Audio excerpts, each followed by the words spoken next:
I'm Frank. This is Farmer Payman today. My co-host is CS340.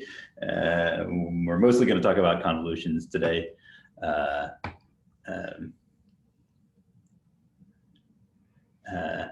Yeah. Anyway, okay. Cool. To sort of like summarize what we talked about last time, just to remind everyone, we were doing feature engineering, and the very last thing we talked about was like global and local features for making, say, for instance, important email or spam email identifications extremely powerful by making local features for individual users and global features for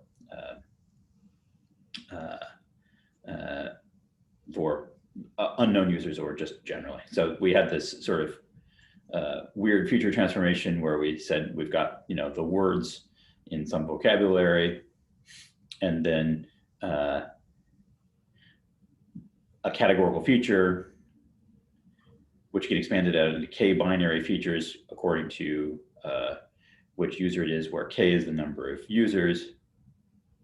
And all those features set to 0 if the word is not used, and any global features increase or decrease the importance of a word for every user. The local features increase or decrease the importance of a word for specific users.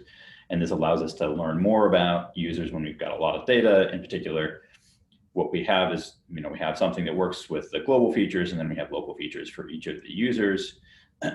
We don't have to store all this data. Most of it is 0. It's very, very sparse. So we just have to store the sparse list. And when you have a new user that you have no local information for, you start with no information about them. You just use the global features to predict what's important to the generic user. When you get more data, you can update the global features as you retrain the model. And of course, then you can introduce user local features. And these local features make the predictions personalized, what's actually important to this user, where the features and weights are specific to a particular user. The Gmail system actually does this with logistic regression, and it's trained with a variant of stochastic gradient descent, which we'll get to later, maybe even today. Okay, cool. Is the final take home? Yes, it will be take home as well. Okay, so yeah, here's motivation. We'd like to do what's referred to as dense segmentation to identify where tumors are in some sort of brain tissue.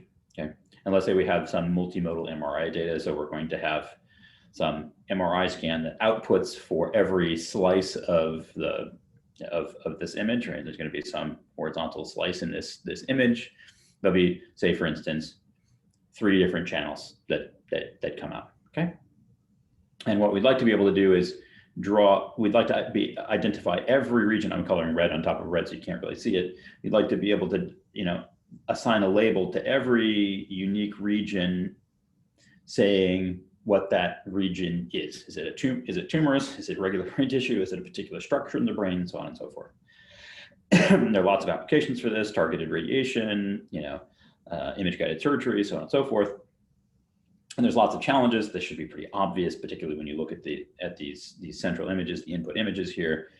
There's a huge variety of tumor appearances. The actual pixel values, and they're like, even reading them for radiologists is quite difficult because the pixels are, like tumor pixels are very similar to normal tissue pixels, so on and so forth. And this, prior to taking this class or prior to talking about what we're going to talk about today, might lead you to think that there's like literally no way you could solve this problem, right?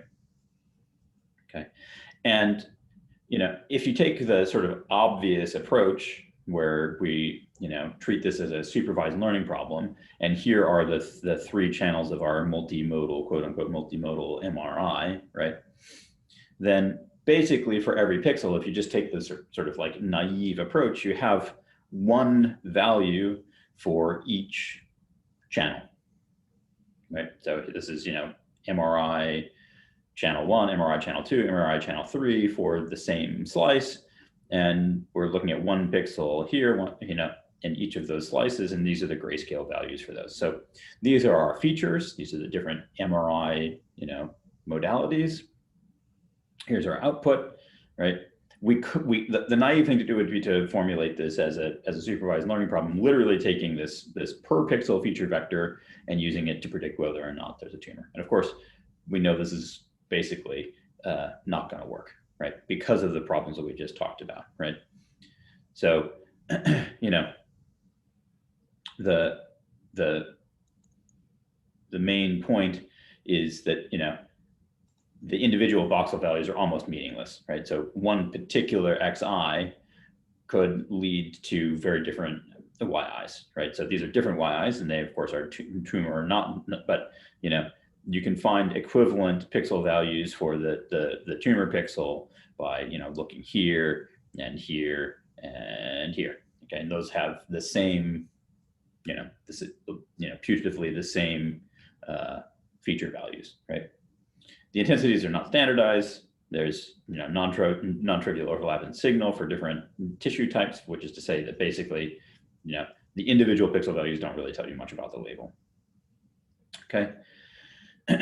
So what do we need to do? And this is sort of the setup for the remainder of today's lecture, and it's our way of talking about and thinking about why convolutions make sense, is that we need, when we have input data where we know something about the structure of the input data, we need to get information about the spatial context around the pixel that we would like to classify, which is going to be in the middle of this. But we really would like to get some sort of spatial, and even spatial in this sort of cubic volumetric sense, in actually multiple dimensions, not just the modalities, but also the depth in the brain. Okay. What we'd like to be able to do is we'd like to get information about the spatial context in order to make the feature vector for that particular pixel be something that's useful for actually solving the classification task, tumor or not tumor, something like that. And there are some naive approaches that we could take to doing this. One would be to include the values of every pixel in the surround, or however we define the surround, right? And we just treat those as extra features. So we just, you know, we just enumerate through all of these and put them out in the feature vector, right? So this is not actually going to be the best thing that you could do, because, you know, now your feature vector is very, very large, and it doesn't actually have the sort of invariances baked into it that we would like to have baked into it. And it's kind of like the coupon collecting problem on steroids. You're going to require huge amounts of data to find to find the pattern in the data, like to basically be able to correctly classify. An alternative would be to say, okay, like let's just look at the pixels in this region and compute some summary statistics for them. We're going to compute lots of different summary statistics. To a certain extent, that's actually what we're going to do with convolutions. But you know, if you just choose whatever, like the means of the pixels, the variance of the pixels, some histogram of the pixels, that gives you sort of a variant on the bag of words problem. So basically, we're going to lose spatial information, and spatial information is going to be pretty important, right? So depends on the summary statistics that you use, and you can think of the convolution stuff that we're doing as extracting convolutions, as extracting summary statistics. Isn't the amount of data just the size of the image?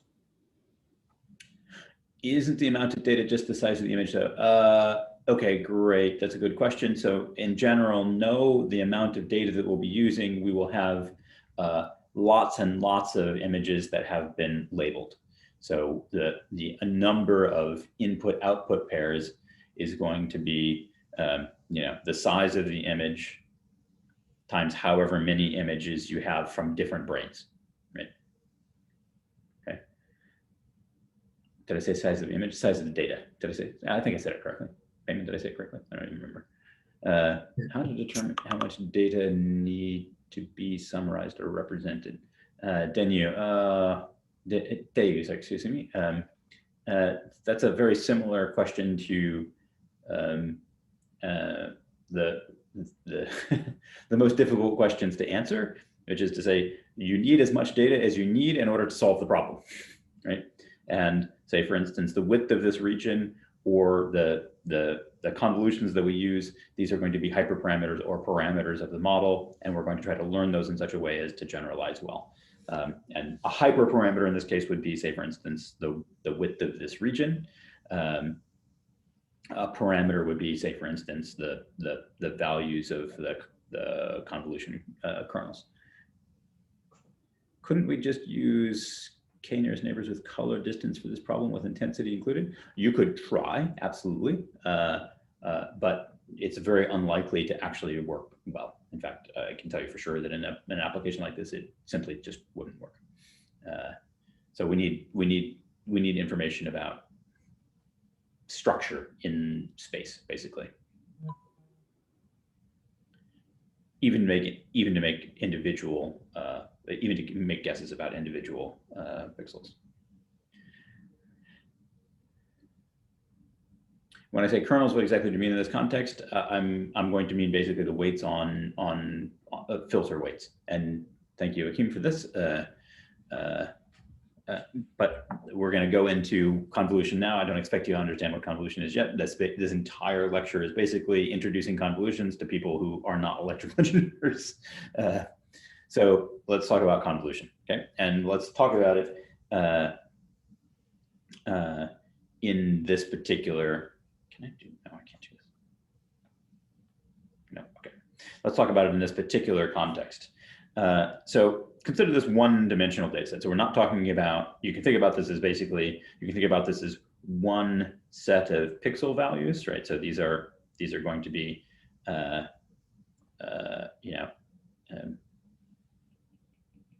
this is the value here, this is the value here, this is the value here. You can think about this as an audio signal, right? Something like, payment is awesome, something like that. Okay, so you can think of this as like intensity levels, like sound pressure, something like that. Okay, and these data are arranged over time, so we have a spatial or temporal sequence in our data. Okay, great. So yeah, hopefully this is clear. So this is x1, x2, x3, so on and so forth, right? And maybe what we want to be able to do is, classify some region of this data corresponding to some region of this plot as being, the word payment, right? Or the word is, or the word awesome, something like that. Or, tumor, or not tumor, something like that. Okay, same thing. Okay, so let's say our goal is to indeed do this, classify these into 3 different classes, right? Again, speech data, you can think payment is awesome. And then over here we have, some weird Halloween type thing where I just realized I have to reflect this.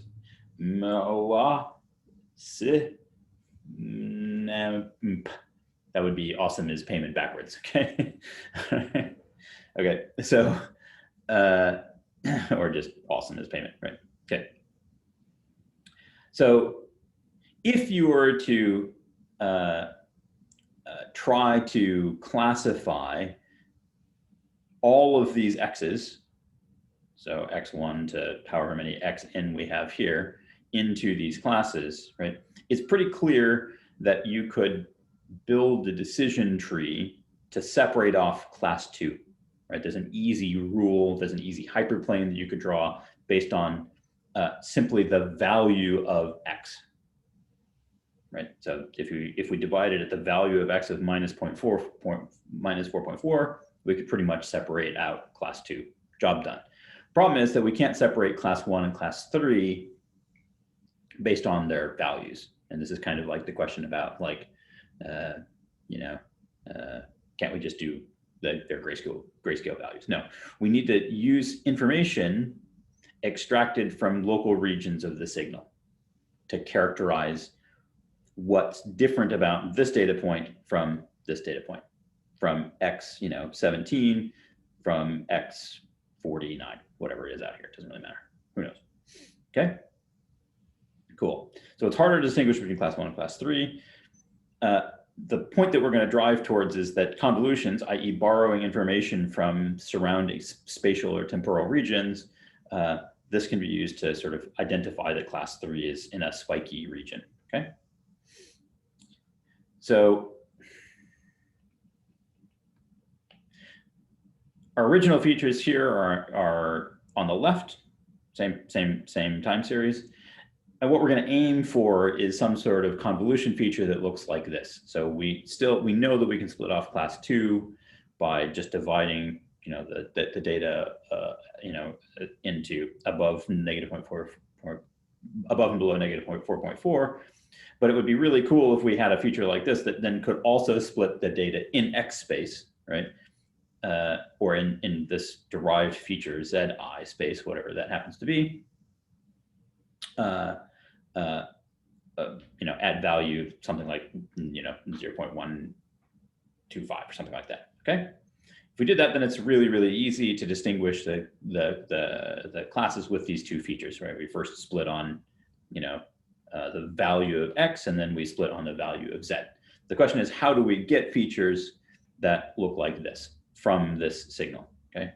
Where this corresponds to some notion of high spikiness, and this corresponds to some notion of low spikiness, okay?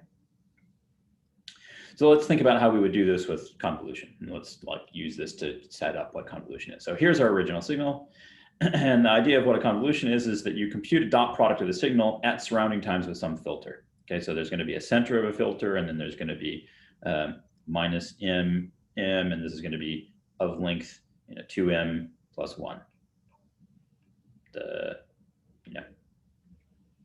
w is in r to the 2m plus 1, 5. Okay, great. So when we do this, and we'll talk about this in great detail exactly what this means, right?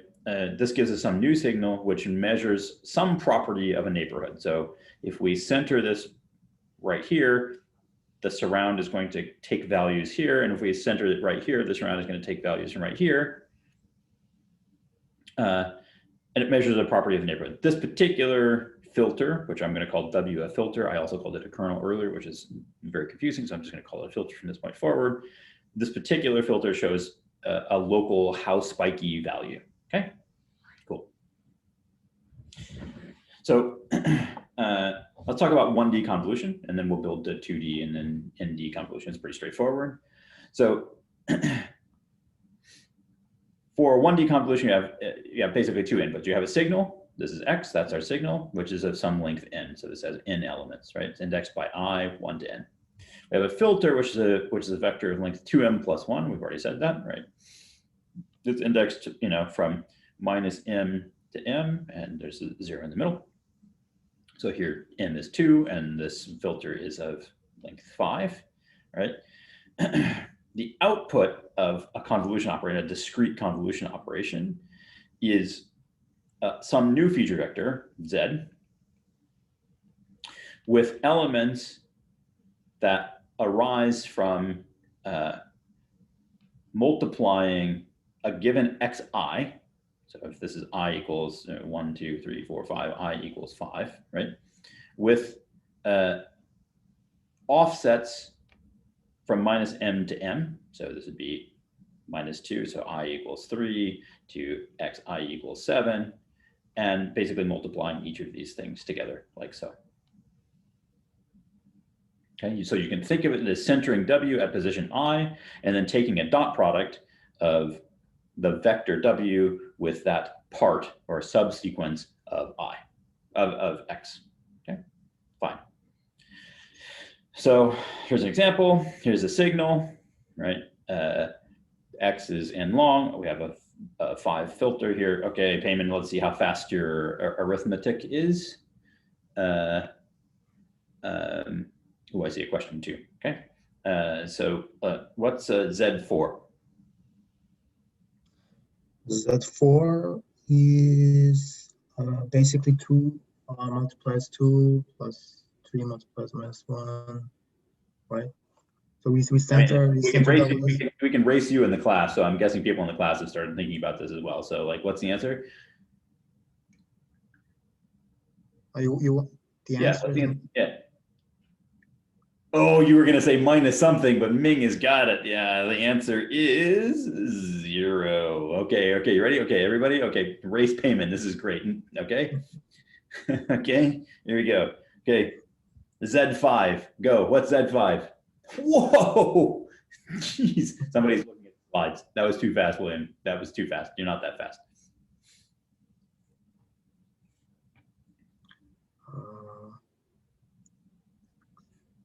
Yeah. Yeah, -1. So the dot product of this, you know, of this part of the signal with this vector is just -1. Okay, and thank you for ruining that, William. I appreciate it. Yeah. I think payment appreciates it. Okay, cool. So there are lots of examples of the kinds of examples of the kinds of filters that you can build, and we're pretty fast and loose with them in 340 by virtue, basically because at the end of the course, when we talk about deep learning, we're going to realize that actually we're just going to learn the values of all these filters. But for now, we're going to talk about what they are and how they work, and sort of like hint at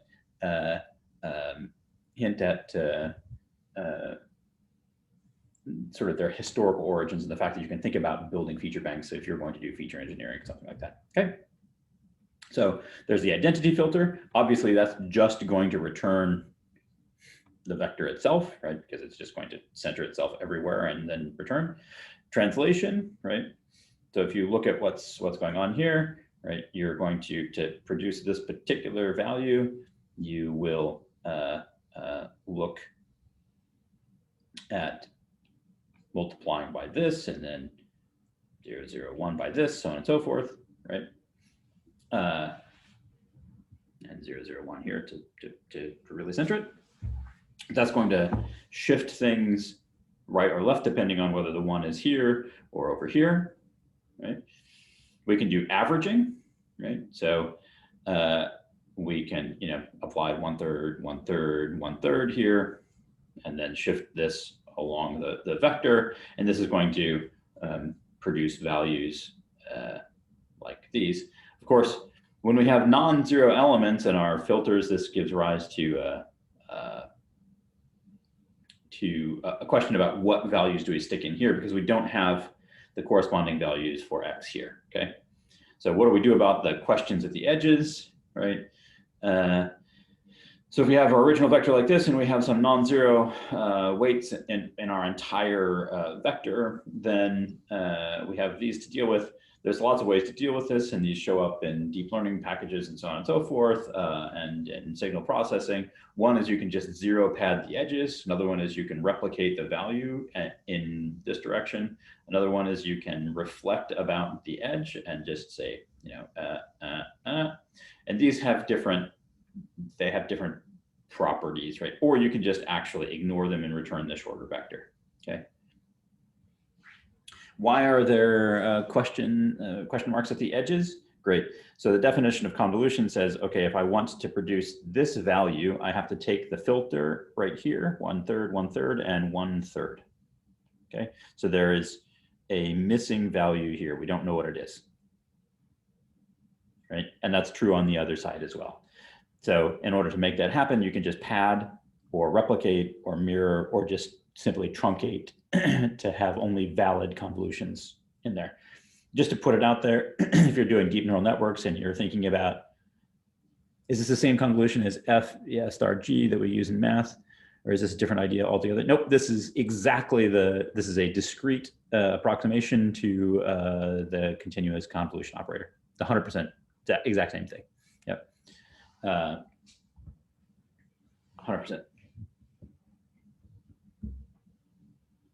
We're going to call it convolution. So this actually is exactly the question that Tom and I just wrote, right? So we've defined convolution in this way. It's worth pointing out that that in maths and engineering, quite often, if you look up what convolution is, you start to think about it maybe too much. One is that quite often the filters are actually reversed, which means that this is a minus sign instead of a plus sign. So just for convenience, we write them with plus because it doesn't really matter. And also, really, actually, what's going on when we talk about convolution operators in the mathematical sense, you can think of both W and X as continuous functions of J, in which case what convolution is really actually computing is an integral over a differential step in X and W space. So in this case, Wi are the kernels? I would say the W is the kernel, but yeah. Length of W divided by, so is M length of W divided by 2, it's length of W divided by 2 floor.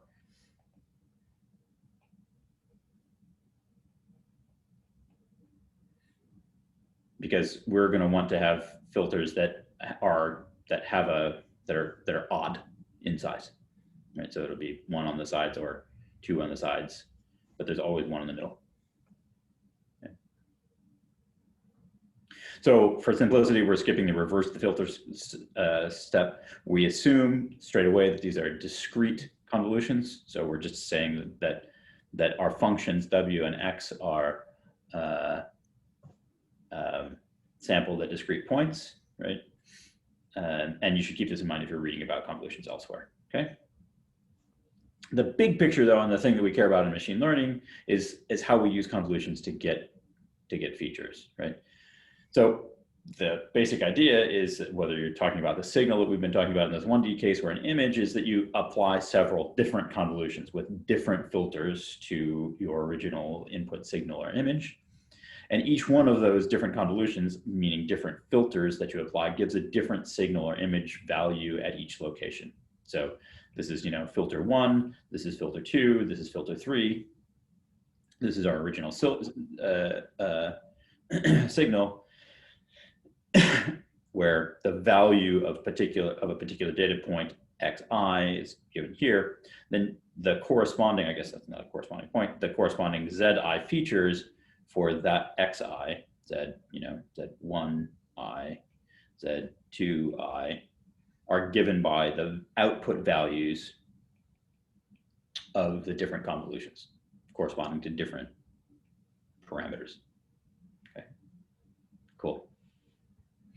So what can features coming from convolutions represent? They can give you an average, they can approximate the first derivative, they can approximate second derivatives. And basically the idea is that with a bunch of convolutions, hopefully we can talk about what's happening in a neighborhood of points with a relatively small number of additional features. Okay. We're just going to go through some examples. We don't do the maths that you would typically come along with this kind of thing in this course because we don't need to. We're going to eventually learn these.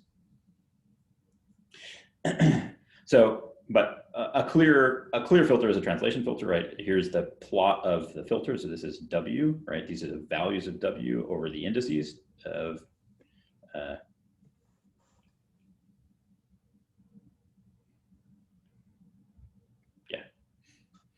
so this is 2m plus 1, so yeah, m equals 4. So this is a 9-dimensional filter, right?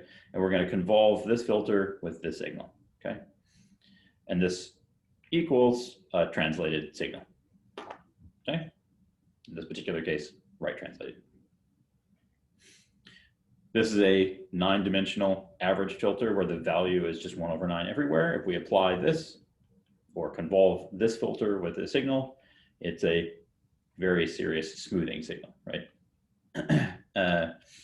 If we apply a Gaussian blur signal where we say that Wi is proportional to x minus I squared over 2 sigma squared, which is basically this plot right here, it's Wi, for some value of sigma squared. Again, 9-dimensional. So sigma is 1, m equals 4. We have a 9-dimensional filter. This is a local weighted average, basically. So I suppose that high second derivative approximation and lots of variance in the first derivative values across time would imply spikiness. Why would you need anything else? Ah, great. Okay, so in this particular case, that's basically what's going to end up happening, right? So this is a great comment. That's true. Although we'll talk about this in we'll talk about this in a little bit more detail. for images, it's not so clear that that's going to be enough, right? And ultimately, at the end of the day, when we're talking about deep neural networks, we really don't know what filters or what features we should extract, and we're going to learn those. So we'll get there as we go through the course. But for now, this is a Gaussian smooth, a Gaussian blur kernel. It's it's less aggressive at smoothing than this, and preserves the signal a little bit better. There's sharpening operations where it's some sort of average that places negative weights on the surrounding pixels, right? So here's some, a sharpen operator. So this is now just 3. This filter is just of dimension 3. And if you convolve this, this is what it looks like. Centered differences. There are other differences that approximate, derivative operators as well. So center difference convolution approximates first derivative. So positive means change from low to high, negative means high to low, right? So here's the derivative filter. This is what it looks like when it's plotted out. When we convolve this with this, it's what you would expect, right? We have generally low negative slopes here, and those values show up here, and higher values in peaky regions over here. Okay. So numerical derivative approximation can be viewed as filters, right? So we have centered differences like this. That's the same as basically doing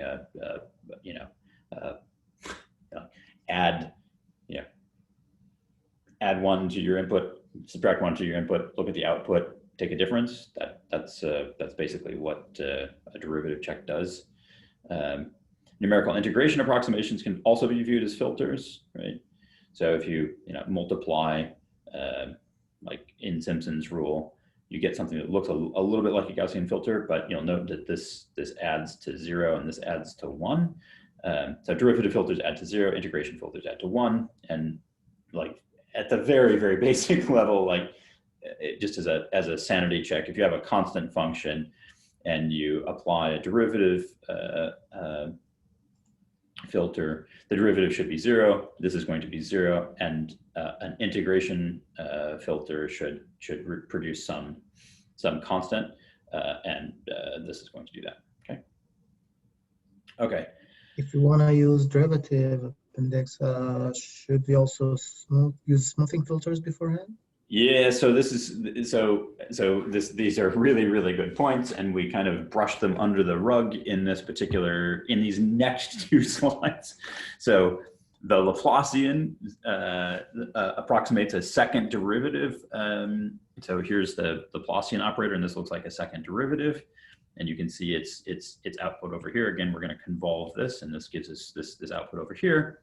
And yes, second derivative estimates are extremely noisy. So in fact, actually, what you always do is a Laplacian of a Gaussian filter, which is basically a smooth second derivative approximation, and it looks like this. And there's lots of ways to derive this, but basically it involves convolving first with a Gaussian and then second with a Laplacian, and that looks a hell of a lot like taking the second derivative of a Gaussian and actually making that explicitly your filter. And so the filter for this looks like so, with sigma squared equals 1 and m equals 4. So we have a 9-dimensional filter again. And if we can convolve that with the signal, the output looks like so. Okay. So we're almost there. Does Laplacian of Gaussian work for any kind of data distribution? Okay, so again, what we're talking about here is, okay, so Laplacian of Gaussian is a nice, smooth second derivative estimate, and it's going to be useful in a wide variety of applications. So if you were doing feature engineering and you wanted to get, sort of rate of change type things over different scales, you would do a Laplacian of Gaussian with different size, with different, as you'll see, with different how do you say it, with different variances. If you're designing filter banks, this is a good one to stick in your filter bank. If you're going to do deep learning, then generally speaking, we'll just learn what these convolution filters are. Okay, so for now, we're still in feature engineering land. We still haven't talked about differentiation of the entire objective function with respect to all parameters. We haven't set up any of this stuff yet. So for now, we're just saying, okay, there are these filters. If you have different values, they do different things to your signals. And if we want to solve the kind of tasks that we talked about for tumor dense segmentation, then you need spatial features, and you can get spatial features by applying these kinds of operators. Okay. Moreover, and this has been in the comments, which is great, we have this motivating example where we want to classify the signal into these three classes. The smooth second derivative operator, this Laplacian Gaussian filter, looks pretty useful, right? Like relatively frequently, class 1 over here and class 3 over here have pretty different values. They're close to 0 for class 1, i.e. the second derivative is pretty small in most cases, and for class 3, it's really squiggly. So our smooth estimate of the second derivative is often large. Problem is, of course, that the values in class 3 are still relatively close to 0, so that's not going to work really well. So what if, in addition, we do what we will eventually refer to as max pooling or something like that? What if we take the maximum absolute value over 16 adjacent times? So in other words, in addition to convolving our signal x, this is our signal x with this filter, right?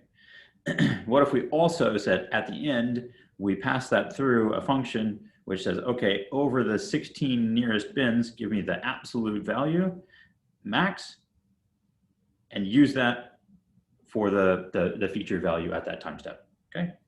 That's what this is right here, okay? So on the right is the maximum of the absolute value of the Laplacian Gaussian at I and its 16 nearest neighbors. Right. So in other words, the 16 nearest neighbors are the nearest points forwards and backwards, right? Okay. 8 forwards, 8 backwards. Cool. And when you do this, magic, right? So now we've used spatial information, or I guess temporal information in this particular case, to extract features about this particular data point that suggest that it is in a region of high average curvature, and that's indicated by the max over the absolute value of the Laplacian Gaussian at I and its 16 nearest neighbors. Okay, so again, if you think about decision trees, right, we can split off class 2 from the rest by splitting on the original feature x, and we can split off class 1 from class 3 by splitting on this new feature that we've extracted using convolutions and a little bit of operation on top of the convolutions by splitting, the max of the absolute Laplacian of Gaussians at I and the 16 nearest neighbors at value 0.125, something like that. Okay. Hopefully this makes sense. Okay. It's kind of a cool way to get to some actually pretty important stuff in modern deep learning. Cool. So the rest is actually pretty straightforward now, right? So we've got 1D convolution, 1D discrete convolution. So how are we going to work on images? Kind of the same deal, okay? So if we do proper convolutions only, which is what this is showing, so we have a 4x4 image. This animation is showing a 3x3 convolution on a 4x4 image. And if we want to get the feature value for this particular pixel, which is up here, then we convolve the 3x3 patch in this part of the image by doing an element-wise multiplication in that region of the image, and that is the feature value. So X is the pixel, and so here, and when we're doing 2D or image convolution, X is the pixel intensities in an n by n image. W are the quote unquote pixel intensities in a 2m plus 1 by 2m plus 1 image, right? And again, m here is 1 because this is a 3 by 3, right? And the 2D convolution is given by the equation that you would totally expect. So the feature value, again, this would be Z, 1, 1 or something like that, is, sorry, I should make this 2, 2, is just the original signal matrix X and its, and its offset pixels multiplied by the filter at those offsets, where the offsets run from -n to m. Makes sense. Okay. Doing this at higher orders, it's exactly the same thing. So if you now have multi-channel cross product, this here. No, that's X. That's just literally so this is like times whatever. This is the entry of the filter at index J1 and J2. So we've got a 3 by 3 W here. And we've got J1, which goes 1, 2, 3. And I lied, -1, 0, 1. And we have J2, which goes -1, 0, 1. That's W. And then we have X, which goes, whatever, it doesn't really matter. So whenever we compute a the Z corresponding to this particular pixel value, I guess we have I1 and I2, then we multiply it by these elements like so. Yeah, okay, got it, all right. Cool.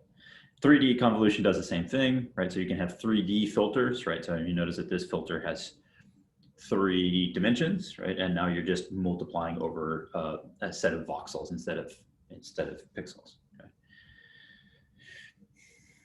And what we're sort of getting at right now is that, like, we're trying to get 2 or 3 things across. One is, like, convolutions allow you to get spatial scale stuff.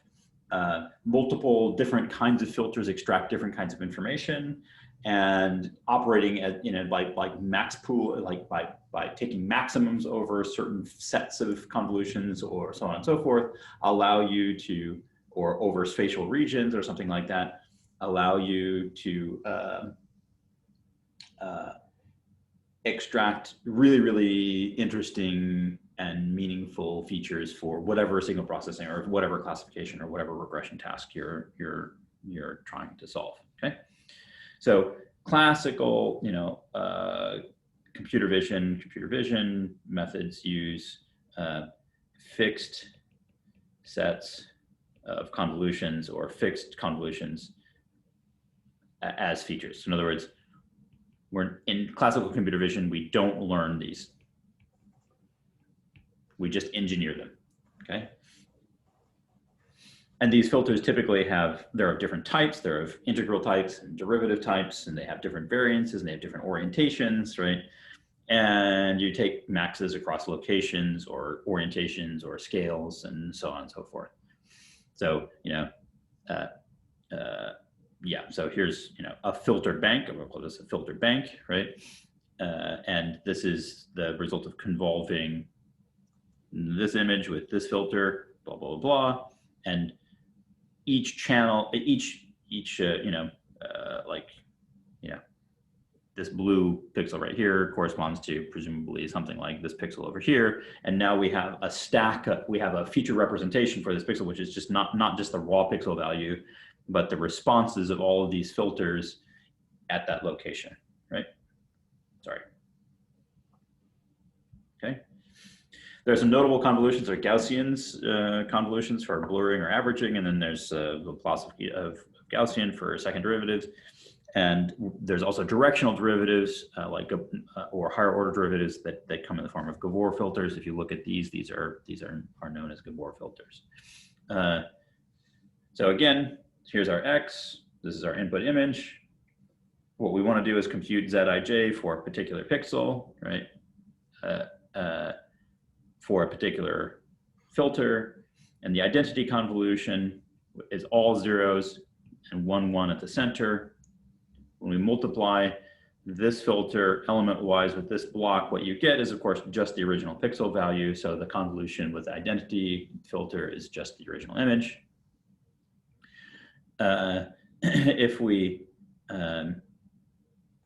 if we convolve with a translation convolution, right? So in other words, we're going to try we're going to replace this pixel basically with this pixel value, and that's going to be true across the images. So that's going to translate the image downwards and to the right. And here's where padding comes into the picture, right? Because this looks a little bit odd, right? All of these pixels, right? So there's some, if you decide to repeat the pixels for padding, that's what it looks like. If you decide to flip the image, that's what the translation convolution produces. They're both, and this is a valid convolution. I, the beholder, application specific. It's up to you what you like. Okay.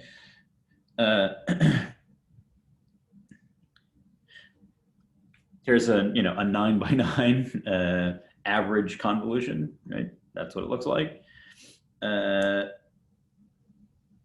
a Gaussian convolution. It's a more localized averaging operation, right? It's basically an image blur, right? If you change the variance, don't worry about the size of the box, but just look at the size of the blur, right? Smaller variance, you get a different amount of blurring on the image. Hopefully you can see that over the internet connection. Yeah. Here's the Laplacian of a Gaussian. This is an orientation-less approximation to a second derivative filter, right? So applying this, which basically says how much does a particular pixel look like a black dot surrounded by white, that's what's going to respond, this filter is going to respond strongly to. So you'd expect it to respond strongly in regions like that, and in fact you see that's exactly what happens, right? If you have larger variance, you get different output, right? So on and so forth. Okay. There are emboss filters. Basically, Photoshop is full of crazy filters. Gavor filters are basically a combination of Gaussian plus some sort of parallel sine function. So this is actually like a wave in the plane, right? And you get a filter that looks like this. These are directional derivatives, right? There's a horizontal bright to dark. You can do vertical bright to dark. So here's a nice example right here where this filter, this oriented Gavor filter responds very strongly. You can change the variance. You get a different kind of processing of the different set of features, right? And you can get different. You can get different orientations by rotating. There's a lot of evidence about actual visual processing in actual brains that suggests that the V1 area actually, the simple cells in the V1 area actually produce firing rates that are proportional to Gavor filters of regions of your retinal image space. So you can do the same thing that we talked about. So we can do maximum absolute value between a horizontal and vertical Gavor, and this gives you, say, for instance, a form of an edge detector. Okay, so this, if you look here, this tells you something about whether or not there's an edge, whether there's an edge, as you'd expect.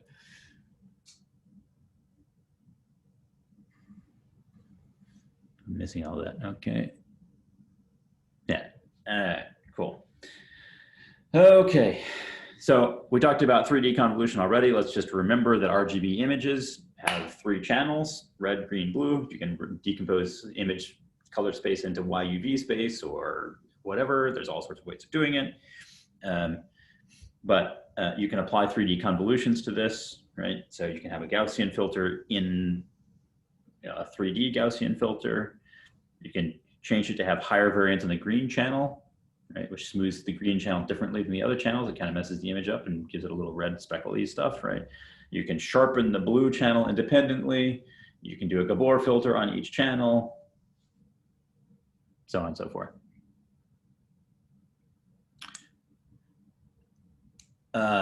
Okay, so I see an interesting question from Tobias, okay? So basically, to characterize visual context or spatial context, like in the tumor, like in the tumor dense segmentation thing that we were talking about before, pre-deep learning, you would definitely use a filter bank, and you can still actually be very effective with feature engineering, even in some of these example applications, right? So to characterize context, we would use some sort of filter bank, like MR8. There's a bunch of them. In this particular case, it's defined to be one Gaussian filter, one Laplacian Gaussian filter, and then 6 max abs Gabor filters over 3 scales of sines and cosines, maxed over 6 orientations, whatever. Okay, so the point is, here's your filter bank. This is what we're going to use to represent context. When you try to build the features for classifying the tumor, you could apply a feature bank like this and do a much better job of potentially solving the problem, because it's going to extract relevant spatial information from the surround. Okay, yeah, and of course, convolutional neural networks with learned filters are basically have replaced these filter banks in a vast majority of applications. So today, convolutions. They're a way of extracting really interesting features for classification that flexibly transform signals and images and approximate directional derivatives and integrals at different scales. Filter banks are sort of the canonical classical way of doing this, where you hand engineer a bunch of filters, and you basically make features for vision problems or audio problems by operating on a bunch of convolutions. The next lecture is probably the most confusing and most thought-provoking one of the entire term, where we talk about the kernel trick and work towards Kriging or kernelized regression. Cool. Okay, awesome. That's it. Thank you very much. So off topic, but I have a project right now where I need to apply an edge filter. Which one do you think might be best? Yeah, so an edge is in the eye of the beholder. There's a bunch of edge detectors. There's the Huff transform, the Canny filter, the whatever. There's a bunch of them. I actually don't know what's super state of the art. I would look in OpenCV for the super state of the art thing. The other thing to do is to go in and do supervised learning and say, these are edges for me. These are the edges that I want to find, label a bunch of images with those edges, and then use the kind of features that we're talking about right here to decide whether or not something is an edge. Yeah, Canny's not great. So like like I said, what's an edge is very much in the eye of the beholder. It's very application specific. It's very data set specific. So again, great. So again, one way to do this is to set it up as a supervised learning problem. You just literally label a bunch of images and say, these are edges in my case, and please, like, let's go use a big filter bank or whatever and say, I want these to show up as edges in my particular data set. Is there any reason why we wouldn't want to use convolutions for image classification, or are they the way? Oh man, my good friend Jan Jan LeCun would suggest that convolutions are the way. Modern deep learning research would start to suggest that transformers are the way, even for images. There's a very large amount of evidence that suggests that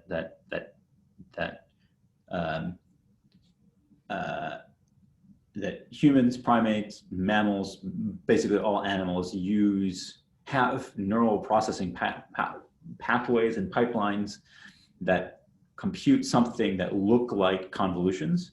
So in other words, the maximum firing rate response of various cells in the visual cortex, or the firing rate of cells is correlated very heavily to the response. Basically, it looks like a convolution. Basically, a filter in a particular region of the visual field. So there's reason to think that if you deploy machine learning models that use similar operations, the kinds of errors and the kinds of abilities that those algorithms have will be correlated or reflected or similar to the kinds of capabilities that humans have. Do we choose convolutions usually, or can we have a system that chooses it for us? So the convolution architecture is something that you choose. So that is a sort of a hyperparameter. It's a model that's like choosing between K and N or a random forest or something like that, right? It's a structural assumption about the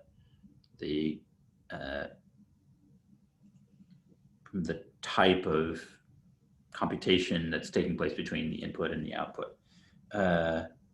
So other choices require different computational architectures.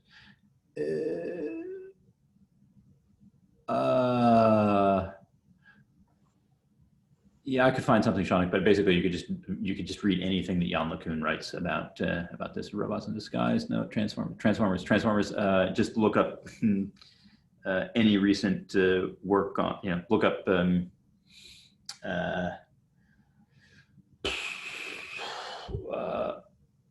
GPT-3 from OpenAI, and then follow the citation graph from there. That's probably, or BERT, the language model BERT, and then only very recently, and maybe the last several months, have people started using transformers, that particular architecture for image applications.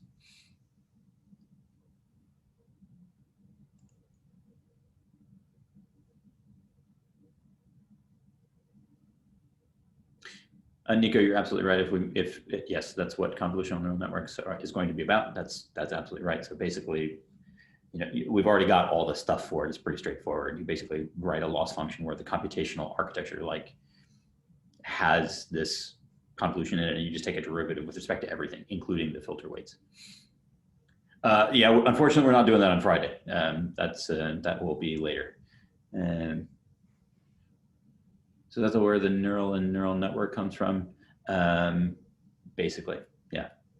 It's not necessarily just convolution, but the idea that there are activations that come in and there's some weights that are multiplied to them and then some activation that comes out. That's where it comes from. But we'll get there. We'll get to neural networks. Hold your horses.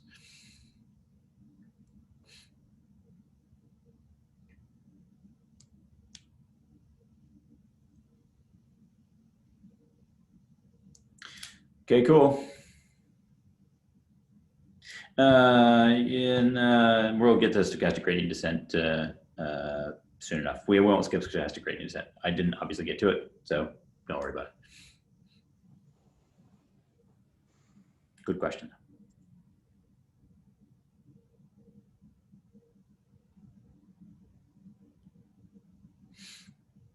All right.